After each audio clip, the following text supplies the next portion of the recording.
پیچھے کی طرف نہیں جائیں گے۔ زرعی اصلاحات پر وزیر دفاع راجناتھ سنگھ کا بیان۔ نئے زرعی قوانین کے خلاف کسانوں کے احتجاج میں شدت کے درمیان وزیر دفاع راجناتھ سنگھ نے زور دے کر کہا ہے کہ زراعت تمام شعبوں کی ماں ہے اور اس کے خلاف پیچھے کی طرف کوئی بھی قدم اٹھانے کا سوال ہی پیدا نہیں ہوتا۔ راجناتھ سنگھ نے کہا کہ زراعت کے شعبے میں حالیہ اصلاحات کسانوں کے مفادات کے پیش نظر کی گئی ہیں اور حکومت ہمیشہ بات چیت اور مذاکرات کے لیے تیار ہے۔ ہمارے زرعی شعبے کے خلاف پیچھے کی طرف اقدام کا سوال ہی پیدا نہیں ہوتا، لیکن ہم ہمیشہ ہمارے کسان بھائیوں کی بات سننے، ان کی غلط فہمیاں دور کرنے اور انہیں تیقن فراہم کرنے کے لیے تیار ہیں۔ ہماری حکومت بات چیت اور مذاکرات کے لیے کھلا ذہن رکھتی ہے۔ زراعت وہ شعبہ ہے جو وبا کے برے اثرات سے محفوظ رہا بلکہ بہتر مظاہرہ کیا۔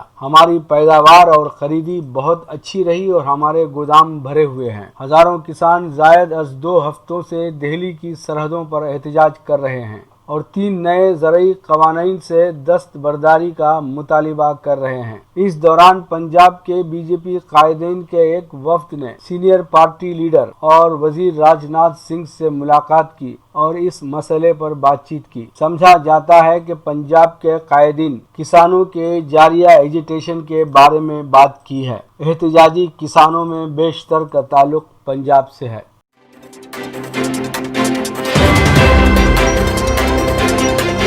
ویکسین مہم کے لیے رہنمایانہ ہدایات جاری۔ پہلے مرحلے میں 30 کروڑ افراد کو ٹیکہ دینے کا منصوبہ۔ مرکز نے ہندوستان میں بڑے پیمانے پر ویکسین دینے کی مہم کے بارے میں تفصیلی رہنمایانہ ہدایات جاری کی ہیں۔ ٹیکہ اندازی مہم کے پہلے مرحلے میں حکومت تقریباً 30 کروڑ افراد کو ویکسین دینے کا منصوبہ بنا رہی ہے، جن میں ہیلتھ کیریئر اور فرنٹ لائن ورکرز، 50 سال سے زائد عمر کے افراد اور مختلف امراض کا شکار 50 سال سے کم عمر افراد شامل ہیں۔ رہنمایانہ ہدایات کے مطابق روزانہ ایک سیشن کے دوران تقریباً 100 تا 200 افراد کو ٹیکہ دیا جائے گا۔ ٹیکہ دینے کے بعد 30 منٹ تک لوگوں پر نظر رکھی جائے گی تاکہ یہ دیکھا جا سکے کہ کیا ان پر کوئی مضر اثرات پڑ رہے ہیں۔ ٹیکہ اندازی کی ٹیم 5 ارکان پر مشتمل ہوگی۔ استفادہ کنندوں کی نشاندہی کے لیے ایک ڈیجیٹل فورم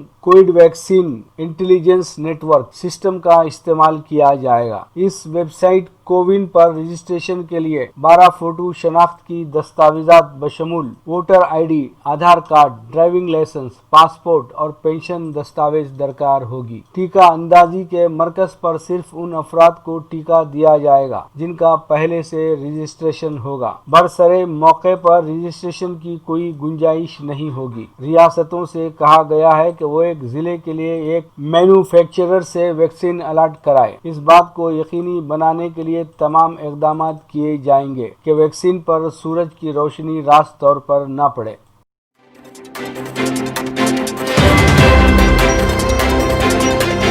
دنیا بھر میں گوگل یوٹیوب خدمات اچانک بند، کروڑہ صارفین کو مشکلات۔ تاریخ کا سب سے بڑا واقعہ۔ دنیا بھر میں گوگل کی مختلف خدمات بشمول یوٹیوب اچانک بند ہو گئی۔ کروڑوں صارفین کو مشکلات کا سامنا کرنا پڑ رہا ہے۔ گوگل کی یہ دونوں سروسز اچانک بند ہو گئی، جس کے باعث ان سروسز کو استعمال کرنے والے کروڑوں صارفین پریشان ہو گئے۔ گوگل کی جو سروسز متاثر ہوئی ہیں ان میں اس کا سرچ انجن، یوٹیوب اور گوگل میپ وغیرہ بھی شامل ہیں۔ اس کے ساتھ صارفین کو گوگل کی ای میل کی سروس تک رسائی میں بھی مشکلات کا سامنا رہا۔ گوگل کی سروسز پہلے بھی متاثر ہوتی رہی ہیں، تاہم اس مرتبہ اس کی سروسز متاثر ہونے کو سب سے بڑا واقعہ قرار دیا جا رہا ہے۔ میڈیا رپورٹس کے مطابق گوگل کے اپنے ٹریکر پر اس کی سروسز کے متاثر ہونے سے متعلق کوئی اپڈیٹ موجود نہیں ہے۔ اس سے ظاہر ہوتا ہے کہ گوگل کے لیے اس کی سروسز بحال ہیں اور ٹھیک کام کر رہی ہیں۔ ممکنہ طور پر گوگل کی ان تبدیلی میں کچھ وقت لگے گا، تاہم کچھ جگہوں پر صارفین کا کہنا ہے کہ ان کے لیے سرچ انجن بالکل ٹھیک کام کر رہا ہے، جبکہ زیادہ تر کی شکایات ہیں کہ سرچ انجن بھی کام نہیں کر رہا ہے۔ گوگل نے ویسے تو عوامی سطح پر کسی چیز کا اعتراف نہیں کیا ہے۔ ادھر گوگل کی سروس یوٹیوب نے ٹویٹر پر اس حوالے سے پیام جاری کر کے بتایا ہے کہ سروسز معطل ہونے کے پیچھے بڑا مسئلہ ہے۔ ٹویٹ میں یوٹیوب نے بتایا کہ ہم جانتے ہیں کہ آپ لوگوں کو یوٹیوب تک رسائی میں مشکلات کا سامنا ہے۔ ہماری ٹیم کو اس بارے میں علم ہے اور اس معاملے کو حل کیا جا رہا ہے۔ ساتھ میں اس کا یہ بھی کہنا تھا کہ انہیں اس بارے میں جلد ہی کوئی خبر ملے گی تو وہ اپنے صارفین کو جلد آگاہ کریں گے۔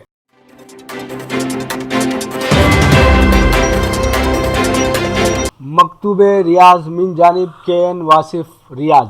معروف شاعر و ادیب ڈاکٹر حنیف ترین کے لیے ریاض میں ایک تعزیتی نشست کا اہتمام کیا گیا۔ یہ نشست ڈاکٹر حنیف کے بھائی اور ریاض کے معروف بزنس مین و صاحب خیر ڈاکٹر ندیم ترین کی قیام گاہ پر منعقد ہوئی۔ ڈاکٹر حنیف ترین کا انتقال 3 دسمبر کو ہوا تھا۔ ندیم ترین نے نشست کے حاضرین کو مخاطب کرتے ہوئے کہا کہ ڈاکٹر حنیف ترین کا کشمیر کے ایک اسپتال میں دل کا دورہ پڑنے سے انتقال ہو گیا۔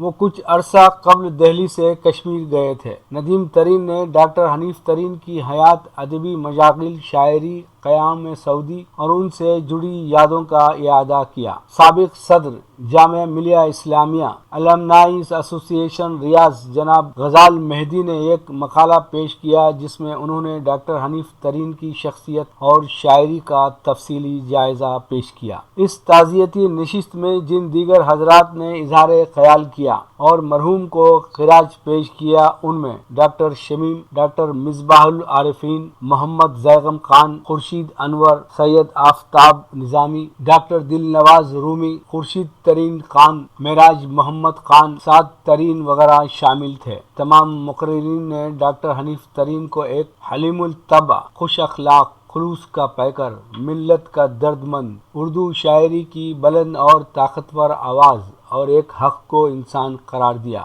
ڈاکٹر حنیف ترین سنبھل یوپی میں پیدا ہوئے۔ علی گڑھ مسلم یونیورسٹی سے MBBS اور کشمیر یونیورسٹی سے MD کیا۔ پیشہ طب سے وابستہ ہونے کے باوجود انہوں نے اردو ادب میں ایک گراں قدر سرمایہ چھوڑا ہے۔ انہوں نے بسلسلہ روزگار 3 دہائیوں سے زائد عرصہ مملکت سعودی عرب میں گزارا۔ وہ سعودی وزارت صحت سے وابستہ تھے اور وہ یہاں ہند و پاک کے ادبی حلقوں میں بہت مقبول تھے۔ نشست کا آغاز قرات کلام پاک سے ہوا۔ ناظم محفل مرشد کمال کے ابتدائی کلمات کے بعد حنیف ترین کے احباب اور برادران نے اپنے تاثرات پیش کیے۔ حنیف ترین کے فرزند ڈاکٹر ناصر ترین نے دہلی سے ایک پیام روانہ کیا تھا جسے مرشد کمال نے پڑھ کر سنایا۔ اجتماعی دعائے مغفرت پر اس محفل کا اختتام عمل میں آیا۔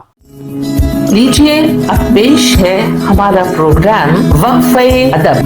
وقفہ ادب میں ڈاکٹر حنیف ترین کو سماعت فرمائیے گا۔ میں آپ کے سامنے پیش کر رہا ہوں، آئیے آج کی حقیقی دنیا میں چلیں۔ آپ کون سی دنیا میں رہ رہے ہیں؟ آپ کا تو استھتو خطرے میں ہے، آپ کی تو زندگیاں خطرے میں ہیں۔ آئیے کہ جو جلاتے ہیں ہواؤں میں چراغ، جو جلاتے ہیں ہواؤں میں چراغ، وہ ہیں طوفان کی زد پر قائم۔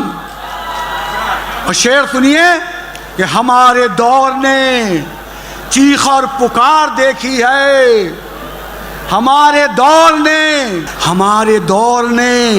چیخ اور پکار دیکھی ہے، ہمارے دور نے چیخ اور پکار دیکھی ہے، لباس امن میں دہشت کی مار دیکھی ہے۔ ہمارے دور نے چیخ اور پکار دیکھی ہے، لباس امن میں دہشت کی مار دیکھی ہے۔ ڈراؤ مت ہمیں، ڈراؤ مت ہمیں، ڈراؤ مت ہمیں، ہم مر کے جینے والے ہیں، ڈراؤ مت ہمیں، ہم مر کے جینے والے ہیں کہ ہم نے دار و رسن کی بہار دیکھی ہے، اور جو حوصلہ ہے تو پھر کھیلتے رہیے، جو حوصلہ ہے تو پھر کھیلتے رہیے۔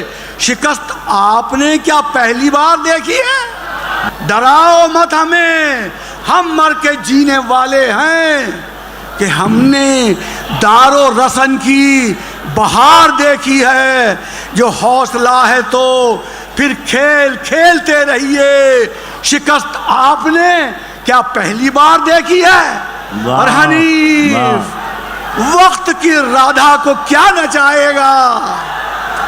حنیف وقت کی رادھا کو کیا نچائے گا؟ نہ تیل دیکھا ہے جس نے، نہ دھار دیکھی ہے، ہمارے دور نے چیخ اور پکار دیکھی ہے۔ بوسیدہ اچکنوں میں چھپی آن بان ہوں، بوسیدہ اچکنوں میں چھپی آن بان ہوں، میں بھی کسی عروج کا مٹتا نشان ہوں، اور جس کے گلاب جل گئے، جس کے گلاب جل گئے وہ گلستان ہوں، چلنا سنبھل کے مجھ پہ میں کانٹوں کا لان ہوں، اور میں آنکھ ہوں جو اندھوں کی، بہروں کی کان ہوں، میں آنکھ ہوں جو اندھوں کی، بہروں کی کان ہوں، جن کی زبان چھن گئی ان کی زبان ہوں، اور جو زلزلوں کی گود میں، جو زلزلوں کی گود میں پلتے ہیں صبح و شام، میں ہوں